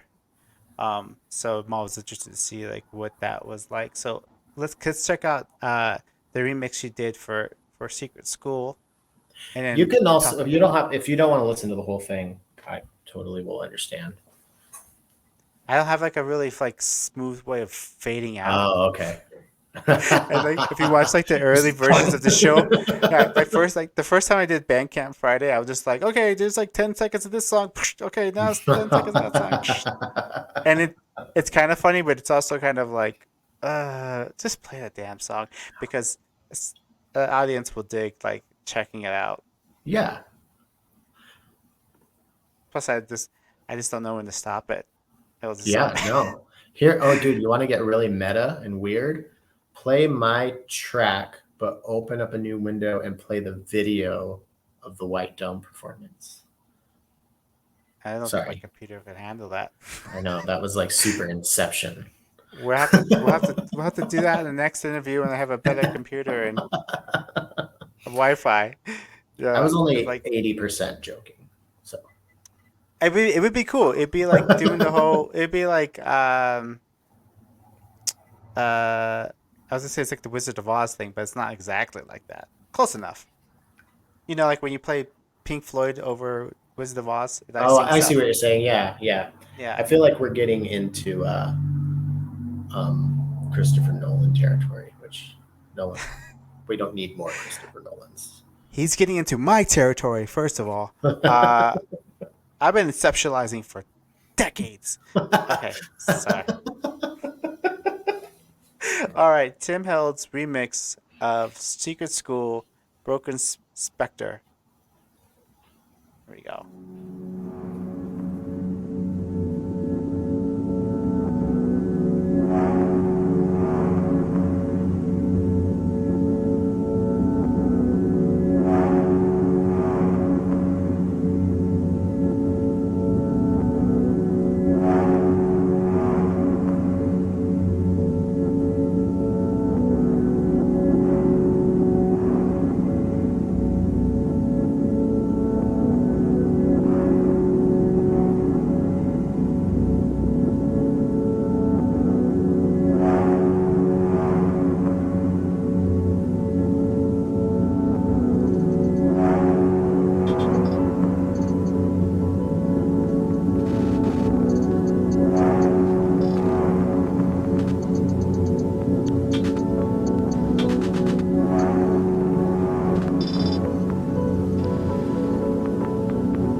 I love how that one ends. That's good. Thanks. Yeah, Yeah, you should it's really check good. out that album, that Secret School album. Yeah, I'll have to check it out for sure. All of his stuff. I think he has 3 full-length albums. They're all. He's an amazing musician. That's cool. So how do you remix that?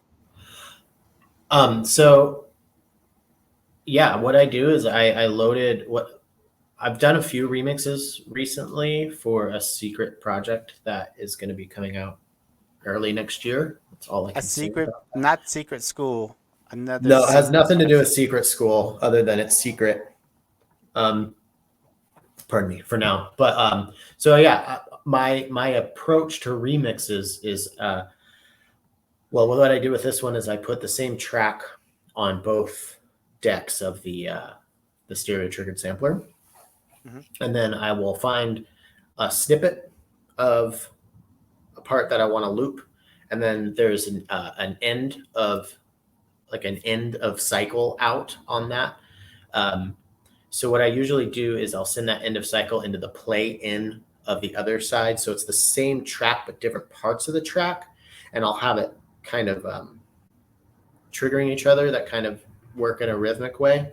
Um, so what I'll do is I'll find a few places where that works really well. So maybe I'll record one into the morphogene.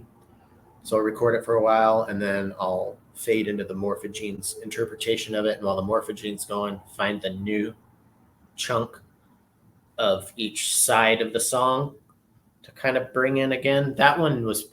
I wanted that one to be really kind of not drony, but like repetitive, like zone. Like I just, sometimes I find like a loop that I really like. Like, do you know Fortet? Oh yeah, yeah, yeah, So like I really love Fortet stuff, and some of my favorite stuff that he's done is just it's like the same. It's almost like the same exact things happening just for like 4 minutes or sometimes 8 minutes straight. But like the yeah. loop he has is so good that it's like you just want to kind of vibe to that loop, and then just like sprinkle in very subtle sonic uh, changes. Hmm. So that was kind of the inspiration for that one. Also, I kind of wanted to do something a little bit more dancey than usual because Andrew's remix of my track was like definitely upbeat and had a lot like had like his he's so good with beats. So I wanted it to make sense for those things to kind of be in the same on the Yeah, same EP or whatever. yeah. But yeah, that's what I usually do. And then just now with R bar, yeah, just usually just kind of take those sounds and mangle them as much as I can. And I've Hmm. been playing. I didn't on that one, but on this super secret remix thing that I'm talking about, I played a lot of my bass on it. Yeah, yeah. So Oh, cool. That's cool. Yeah. yeah, But that's cool. Was I mean, listening to that track from 2015 to now, it's interesting to know that you had because if I hadn't heard that older stuff, I was like, oh wow, is this your first time like using drums, Tim? yeah, But all my yeah, stuff. Yeah, before was pretty beat driven. yeah, and then you just kind of go, you kind of, I mean, which is, I mean, I'm on the same boat too. Like I used to like make hip hop tracks, Hmm. you know, then when I was DJing, I was really into like house music. And then I got a modular system and I tried to make beats for a while, but quickly went right back into just doing ambient. Yeah, yeah. I think. Well, I mean, the Metron is really fun to make beats with, but other than that, I haven't like. Well, actually, no, that's not true. The grids. I mean, U grids. That thing is so amazing for Mm, making percussive patterns and stuff. But mm. I just feel like the amount of time it takes to do that is not how I want to spend my time when I'm working in this format. Yeah, I hear you. I will say, so I have an album out called The Journey, which is, I don't think I barely even tell anybody about it, honestly. Hmm. Not that I don't like it, I was in the middle of putting out Formula Hop when I just had this album. I was like, oh, I should put this out. So I put it Uh-huh. out, and it actually, the way I did that album was I used the Metron, and I had the Ornaments in Crime. I had like one of its sequencers, and I was using all those different lengths Mhm. of triggers and randomizing that, and Oh, then nice. had that go through a switch kind of situation going on, and that was what was I was using that to create the rhythms for just the when things would actually start for the sequencers. Yeah. Okay. Yeah. So Yeah. that I was kind of do that. something similar. Yeah. So I mean, because I like for like it was because I don't have grids, but I was trying to do something similar where I'd have like, so well, this is going, but then I go Hmm. here, and then I go here, and I go here. Yeah. Yeah. It's got switch tracks, I guess is how you would say it. But I think yeah, getting into modular also something that rather than like making, like gate sequencers hit drum, like make drums hit, I actually like to find like a rhythm with my modulation sources yeah, to totally, have those all be absolutely. kind of, and then create a rhythm that maybe isn't something that the average listener would hear, but like is actually like most of the things that I make are somewhat in time with at least like there's always one thing that's kind of like one ring to rule them all. But it kind of ripples, gets out of time after a while. But yeah. Yeah, I hear you. I hear you. Yeah, no, I think that's definitely. I mean, that's why I think some of the modules we're getting excited about the Sync 3s, even the Boundary. Those are not the first modules you get excited about when you get into synthesis. You Hmm. get so excited about voices and samplers, Yeah. and sometimes even filters, but you don't see all the beauty and all the modulation, and especially all the mingling and crazy like inputs and refractors and all that kind of stuff like Yeah, that. totally. And I think you have to learn. I've come to the conclusion that you have to learn about attenuation Yeah, and attenuverting before those yeah, can make a whole lot. Because like yeah, if you're just plugging an LFO into a lot of things, it's like cool. It goes wow wow wow wow. You know. yeah. But No, yeah, totally. Yeah, utilities are where it's at. Yeah. yeah. I think that is definitely intermediate stage of synthesis is getting hot and bothered about utility modules. Like, ooh, look at that. Oh, all right. You've just like, Totally. yeah, you've heard you a nerd status for synthesis for sure when you get to that point. Oh, when Yeah, when an attenuverting mult in yeah, one pops. Oh yeah, boy. yeah, yeah. When you Oh. hear someone say bipolar, and you're like, I'm in. I'm listening, I'm listening. Yeah, yeah. You see a sample on hold, and and you're like, ooh, nice to see you there. Yeah, I get all. It's so weird. It's so funny. Yeah, it's so yeah. It's funny. Yeah. Uh. So before we wrap up, because I know we're staying a little late for this show. I Yeah, appreciate I'm that so fine. much. Yeah. Um, I wanted to just talk about a couple more things. Uh huh. Uh, so I feel like you always have a secret thing going on. I don't Yeah. think I've ever talked to you and you didn't have a secret project going on.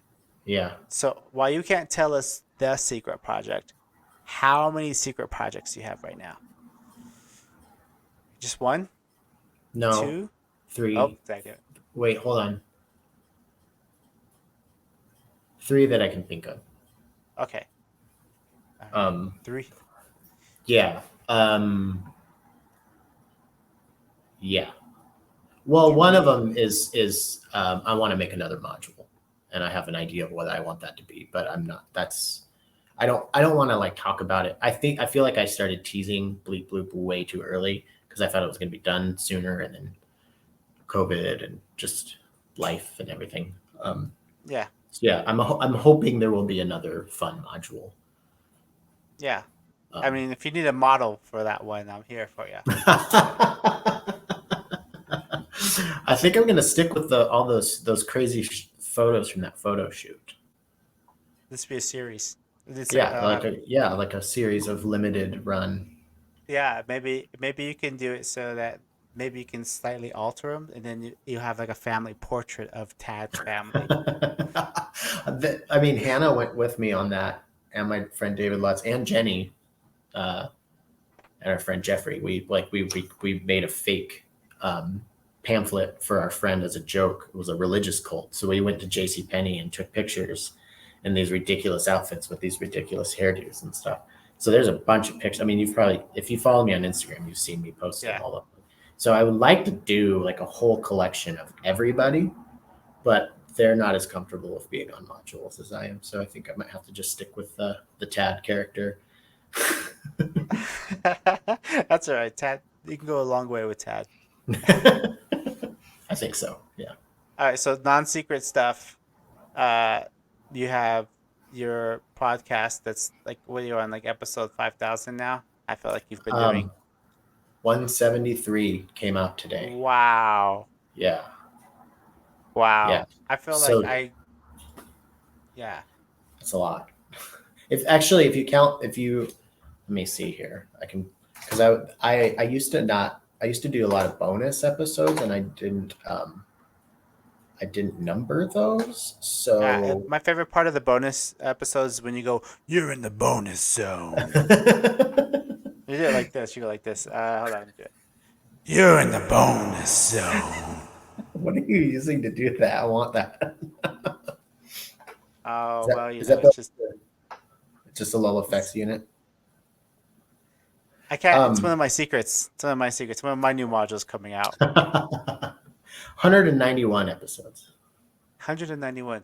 Yeah. But Wow. so for the official 200th, that will be 4 years. I mean, 52 weeks a year. So I fudge the numbers. I basically say that, 50, 100, 150, and then 200 are all like a year anniversary. So Okay. 200 will be 4 year anniversary. And I'm hoping that that's when the super secret thing is also going to be not a secret anymore, in concordance with the 4 year anniversary of Podular. Okay. Okay. Cool. Yeah. Well, all of my reason to keep following you and listening to your show and it's awesome. Yeah, Uh, it's been really rewarding. I get to talk to, like, I just got to like hit up Todd Barton and be like, hey, you want to chat? And then like, because I've already interviewed him and got a story, like I could just like hang out with Todd Barton one-on-one for an hour.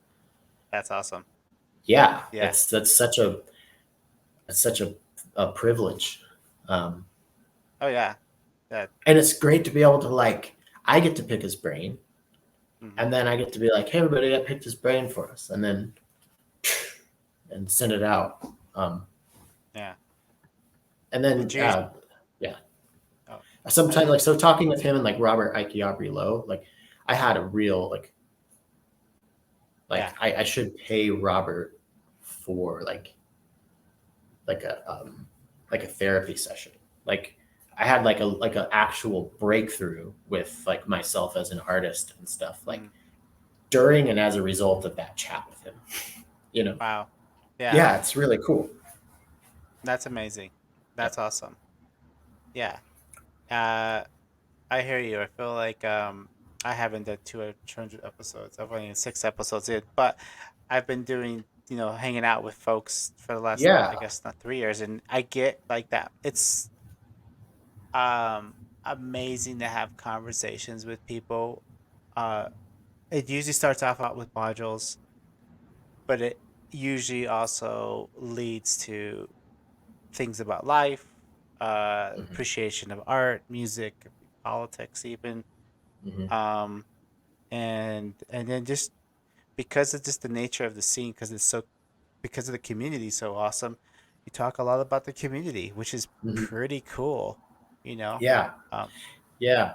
And I think a lot of people, well, maybe not. I don't know. I feel like I get the sense sometimes that I think people are worried that modular is going to get too big and that community thing is going to go away. And mhm. I, I say, don't trouble yourself. with those worries because the people who are about the community aren't going to all of a sudden stop being all about the community, you know? Yeah. And if Yeah. anything, I'm just seeing it growing and growing and growing. And it's kind of, I think bigger entities are taking notice and want to get in on it. And I think some are doing a good job getting in on it, and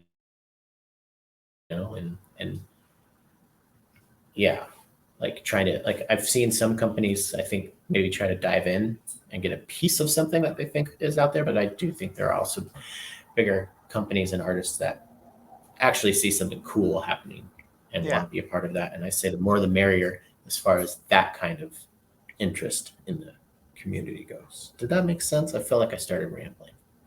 No, I hear you. I don't know if I've seen those things as much, so maybe I also think there's a difference between what goes on in Denver and what goes on Seattle, New York, and Yeah. San I mean, this Francisco. is all stuff that I'm like, maybe, I mean, I don't know. No, but like, I haven't like seen any direct results, but just like kind of keeping an eye on what's going on and who's wanting to do what. And I don't know. I want to like, Yeah. yeah.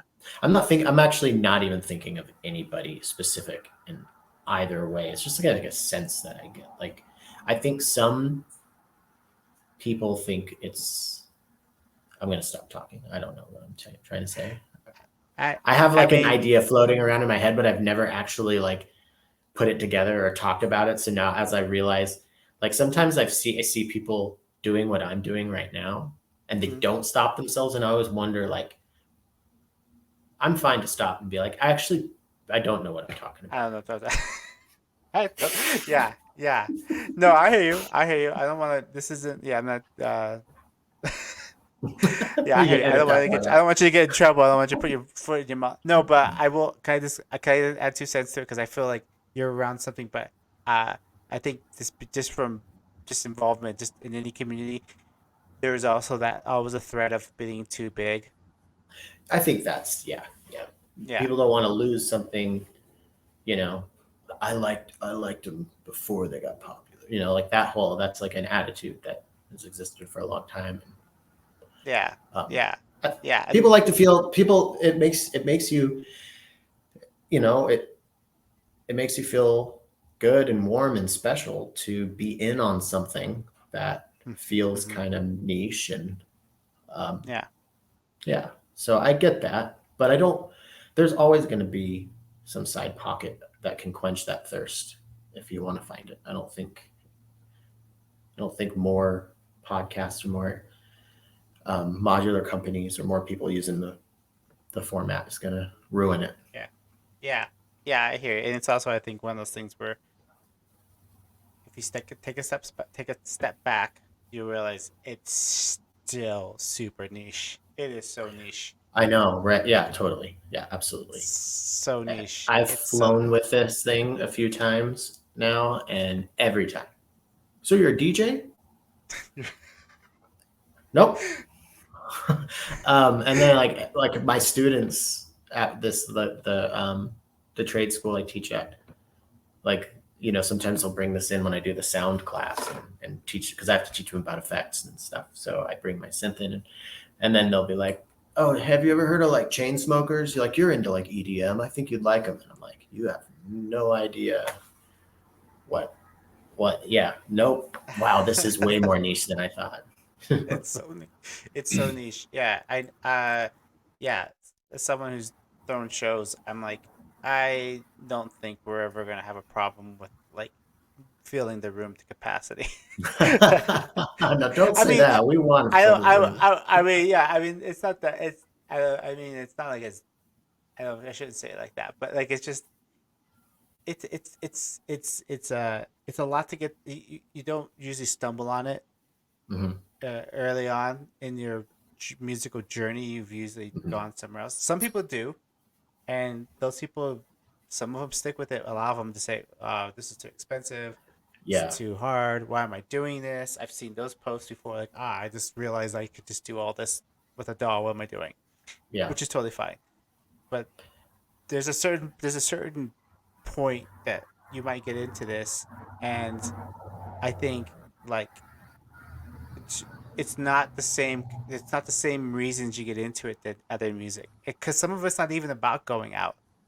It's not Mhm. about going to listen. Like DJing, I used to DJ, and a lot about DJing is listening to people DJ. That's a big part of it, right? It's such a big Mhm. part of that whole scene. Like, oh, I DJ, I want to play, but I also want to go see my friends play. And it's such a going out with modular. It's still kind of basement vibes, right? Yeah. You Yeah. know. And something else, like um, I think it's one of the more inclusive kind of scenes as far as music scenes can go. Mm-hmm. Um, it may not be the most diverse. In fact, I would say it's probably not.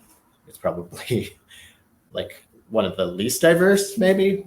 But it feel like the door is like open because, and I think part of that might be like when you go to these shows, it's like you have a shared interest around a technology more than the sound that the technology makes. Because like at the modular Seattle shows, you'll have harsh noise followed by techno, followed by ambient, followed by sugar pop, Mm-hmm. you know. Yeah. So it's like you meet you meet people that you may not actually like would have become friends with, not because you don't like them or anything, but you wouldn't have been at the same place, over and over, and like grown familiar with them, um, and I think that's part of what makes it special. I think I just started rambling Absolutely. again. No, no, I absolutely agree. So we have Fort Greens out here. That's the we do. Alex does the freak boutique there every month, and it's the same thing. Yeah, it's like we're all standing around the modular, and sometimes it's an ambient, techno, experimental, back to back, and everyone's friends. You know, Hmm. because it's like we all like maybe that's not the music I listen to all the time, but I like listening to modular, and I respect it. I dig it. Yeah.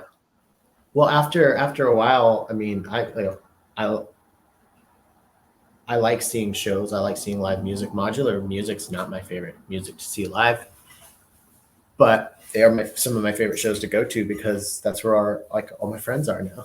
Like so it's like 60 to 70% about the hang for me. You know, Yeah. I just love that. Like, Mm. um, yeah. Well, I so Kinkas, Synth DIY guy, was also on the show last Sunday, and he was talking about some really cool. He had a really cool conversation about like microtonal compositions and stuff like that, and he was mentioning how I'm paraphrasing him, but like he was talking about how like his professor was showing him all that stuff, uh, and he was saying you know it's like we're in the stone age of that type of music making, that kind of composition. And then, yeah, it's Hmm. gonna sound like crap for a while because like we're not used to it, and people haven't been writing for it for very long. And we were talking about how that's how what's going on with modular. Like modular is still at this really early stage, a new instrument, a new way of composition. It's talking about being exclusive. People listen to stuff that is completely like not Western musical Hmm. pop Hmm. music. You know, it's like all over the place. And Yeah. we're like, Yeah. cool. That sounds actually pretty cool. It's not Yeah. what it's gonna like. It's not what that's gonna sound like 20 years, 30 years when people have been doing it for long enough to really start to hone in what that Hmm. is, and you have audiences Totally. that can dig it. Yeah. And going back to something you said earlier, like, if there are like younger people, like I want to see what the people who are, got started with music at 20 with a modular system. I want to see what they're doing at 35, you know, Yeah, yeah. like a young brain that's still like I formed as a musician and then I found modular and then had to like plug that into like force it into the already existing kind of Mm-hmm. architecture. I mean, it's restructured it obviously, but like, what if that architecture was built or not built? Yeah, like it was like formed around this medium. That's exciting to me, And there's some Totally. people in the Seattle scene that when they, I first, it's been a couple of years now. In fact, it was pretty funny. Me and Greg Markle from Recovery were hanging out at the last modular show in Seattle, and our buddy Milo's there. Milo's really young, And Greg was like, "Oh, I didn't even notice. I didn't even recognize you, Milo. You look like an adult man now." Because like when he came into the scene, he was like 21, and you looked super young, you know. So like yeah, I'm like excited to see what the Milos of the world are doing, you know, when they're my age or something. Yeah, yeah, no, and there's people out there like STEM Modular getting that music in front of kids, Yeah, and and what that's Frey cool. Frey's doing with the Willie Yeah, May Rock Camper, absolutely. like that's amazing. And real quick, while I bring that up, if you don't know what that is, look that up because they are looking for donations, not only monetarily, but if you have like old gear to Yeah, send to school, look up the Willie May Rock Camp. Um, yeah. We should. We could drop a link in the description too, so people could see that too. Yeah, Frey Frey's got a space out there in New York, mhm. and kids can. It looks cool. It looks great, like what she's building on there. So that's super I awesome. missed her by a day. I was so bummed. I went out to New York and I played a show with Cherish, and the New York Modular Synth Society guys and gals and people. And I flew out the You, morning that she like got back into town from a vacation or ah, something. It was like we missed each other by congrats. hours. Yeah, it really sucked. Uh, yeah. Well, that's still cool. You got to see people. You know, That has what's been so even cool to meet yeah people in person who I've only like talked to like this. Like me and you have hung out like many hours, but we've never occupied hours. the same space, No. you Well, a know? lot of people think we're the same person. Yeah, There's I that. can see They're like, that. oh, they're never in the same room. You And got to shave a oh yeah, mustache and the part your shade, hair yeah, down the it's middle. part of hair. And when they do these interviews, have you ever noticed like he's looking that way? Like they recorded it totally. It's like totally. He's just. I know. People. You know what's funny about that? While Velocity was happening, our Benny was playing. He was there, so Oh me and Austin were walking around the same venue for hours, and I had somebody come up to me and go, "Our Benny," and I was like, "No," and somebody like went up to him and thought he was me, and it's like yeah. we do kind of look alike. It's pretty funny. Yeah, he told me that story when he came out here too, and it's funny to hear that same thing. Like he's like, yeah, everybody thought Tim was me. I was like, oh, you just did a bunch of crime or something, you know? But it's like, it That's wasn't why I me. got the It's mustache now, so people can distinguish me from Austin. yeah. Well, watch him show up with a big mustache. You know, I was like, what the That would be really funny. two Tads? Uh, yeah. That's funny. Yeah. Uh, yeah. I love our Benny stuff. There's an So good. artist. There's one. Oh There's my an god. artist. Yeah.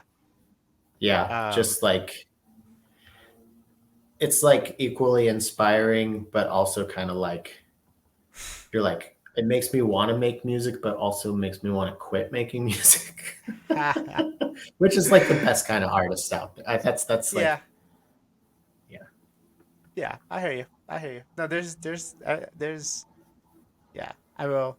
I mean, I think that happens a lot, especially with a lot of these shows. I'll be listening to something. I'll be like, Oh, oh I my don't know if I god. should. When I was yeah, when I played in New York, that's actually like when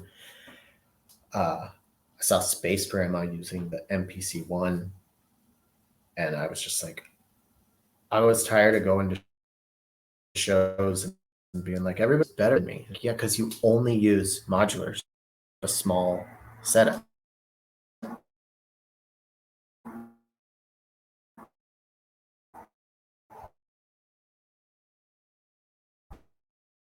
Get a bigger, get some external, like, you know, I was all priding on myself. Oh, you're like frozen in a really, really genuine smile right Yeah. now. Well, you just froze on me too I for want a to screen second. grab this if you can hear me. I There you are. You're can hear back. you. Well, you now it's a Yeah. new genuine smile. It was coming through and then you broke. I don't know. One of us is breaking up. We're getting redacted. Card The like overlords.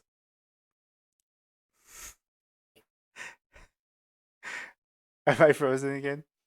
One of us is frozen. Someone's frozen. We've pushed the limits of the internet. that, I used to have a technical difficulties thing. Let me see if I can find it. Oh, here we go. Technical. Is that even working? Oh, there you go. I don't know. Either I'm still talking or he's still talking. Oh no. Let me see. Oh, I lost him. It was he was the one breaking up. Drats. This is still a live show, even though I'm pre-recording it. It's still alive. I don't know what I'm talking about. Even though this is a live show, even though it's pre-recorded, it's still alive. I'm just gonna roll with it. All right. Well, I'm gonna play. Maybe he'll come back, maybe he won't. If he doesn't, then I want to say thank you for. Uh, I want to say thank you, Tim, for joining us. It's been a great talk. I did want to end the show with a little more track of his. There's so many great tracks of Tim's out there, but I thought we would go ahead and just end the show. Let me how do I with um the Music to Come Down album. This is another one of his albums that's on Flag Day. I feel like it has a couple tracks on Flag Day. Maybe this is the only one. I could be totally wrong. This is a 2019 one, which is really awesome. I really dig this, and so what am I trying to say? Oh yeah, we played some beat stuff with beats on it. This is a completely different. This is all ambient, chilled out stuff. So Music to Come Down to. Sorry, I should get it right. Is the name of the track. So we'll end with this track. Sorry for the technical difficulties. I feel like I have at least one technical difficulty every show. So, but thanks for sticking with me. I appreciate it, everybody. This is the Modular Beat uh, with Tim Held. Great conversation. I love it. Check out his show for sure. For sure. Check out his module and join his Discord if you can. And I will talk to you all next week. Yeah, and I'll be on our Discords. Stay tuned. We should have more information about the Art Benny show, and maybe by the time this plays, I can tell you all more about Art Benny coming to Colorado on October 22nd and 23rd. All right, let me be quiet. Oh wait, might have Tim. Hold on, before I leave. Hold on, Tim. I'm back. You're back. Hey, I was just sitting here rambling, telling people thank you for. I was telling you, thank you for being on the show, and apologies for the technical difficulties. That was on my end this time.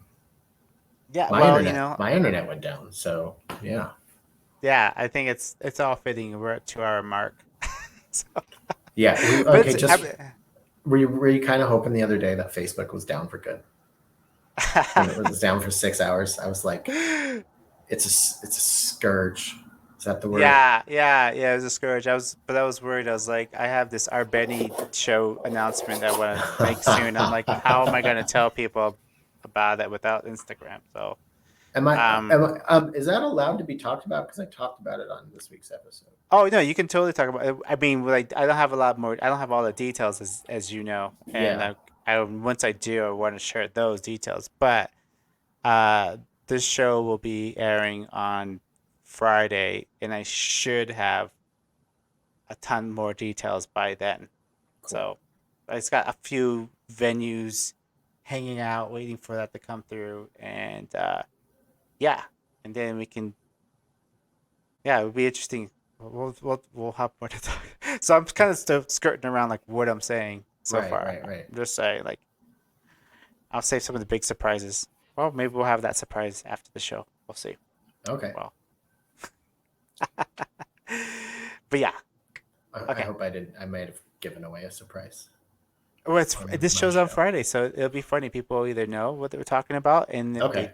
they, yeah, they can go figure it out. Okay. As my kids say, like and subscribe. Smash that like button. Smash it. Oh, with this boop it, boop, boop the like button. All right, Wait, cool. what song Well, are you gonna play off this album? I'm oh, curious. so yeah, I love this album. I love all your stuff, but I really, really dug this one. I think I listened to this one twice today Oh, because thanks. you know what happened, and this is a good thing. Sorry if I'm breaking up. No, you're back now. Um, You were kind of squirrely. yeah, it I listened to it, and then I was kind of thinking, did I listen to all of it? Because it kind of went by fast, but I was just Hmm. so into it, and I was like doing some work, and I was just kind of daydreaming, and then I realized I was like, I didn't listen to it closely enough, and but that was a really good sign that like I really got into it without like examining it, because Hmm. sometimes you listen to something and you don't just enjoy it, Hmm. and I really enjoyed it right off the bat, and I didn't like examine it, and so I was doing that with everything else kind of on purpose because I wanted to Hmm. like have something to talk about, or to be more knowledgeable, I should say. But this one really, like, I was like, man, I just really fell into this album. I just really Yeah, did. I was just thanks. like, so it was really dope.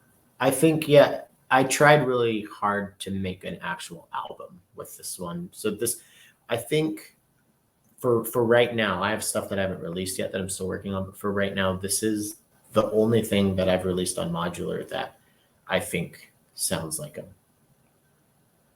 a full piece that is like a statement on its own. That's a full album. Everything else have just been kind of like the remote performances or kind of like collections of noodles or like individual tracks or something. Nice, nice. And just real quick, do you want to plug this Flag Day recordings? Like, who are these folks?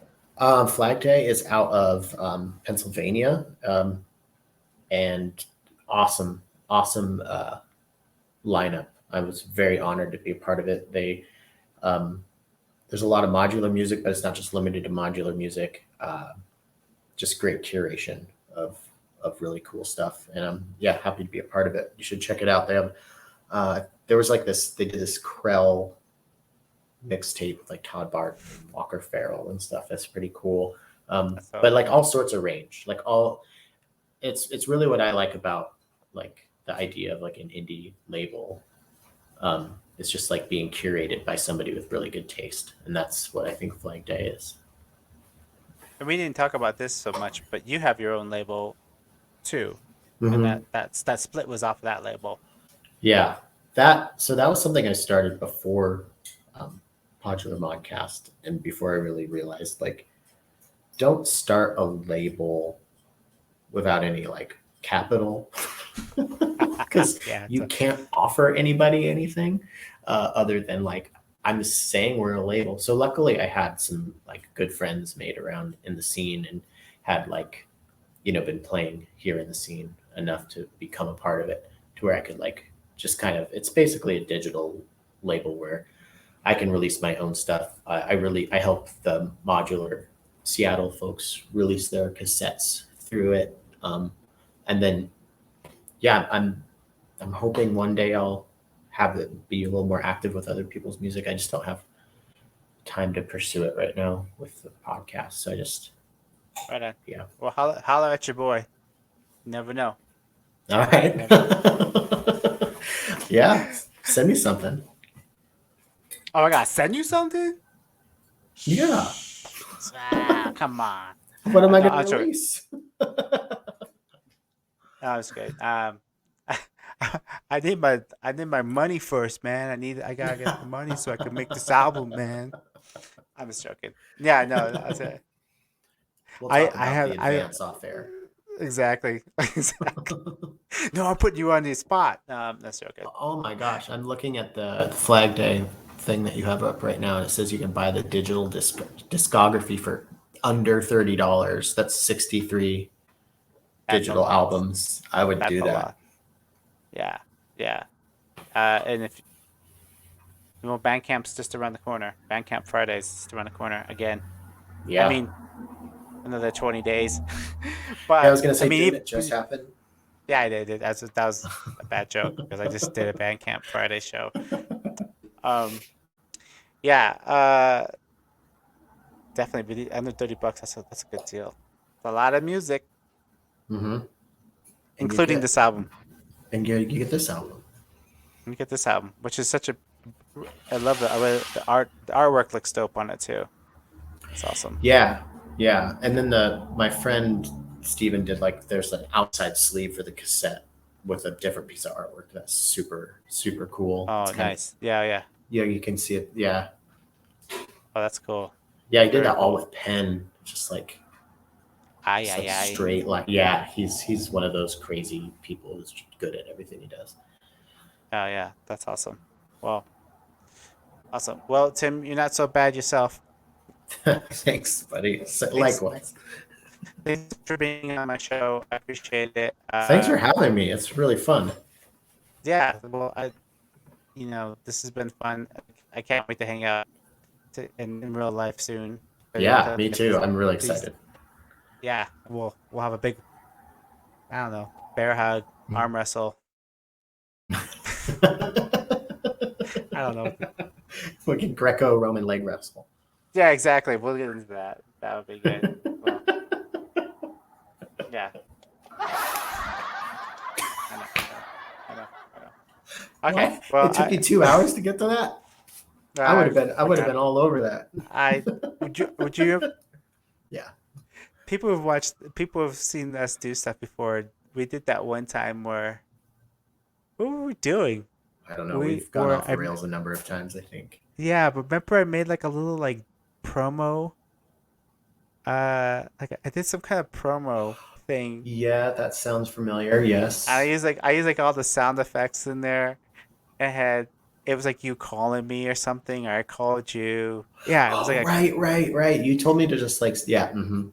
Do you yeah, remember we when had we pretended to have a fight in the back room of a live stream? Like we pretended like it wasn't on, and then a bunch of people thought that. Yeah, and they got mad. People got mad about that.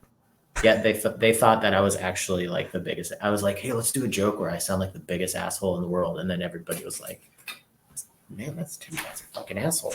Yeah, I got fired. People were like, didn't get it. Yeah, that was funny. We're like, oh. That seems to happen a lot to me when I try to make jokes, which I think makes it funnier to me. Well, I think we've been around not long enough to see us going back and forth. So hopefully people will get it now. Yeah. You're not. Yeah. Well, I do appreciate it so much. Since this isn't live, I'll just have to give you this round of applause from the audience. I'm sure they're gonna be. I appreciate it.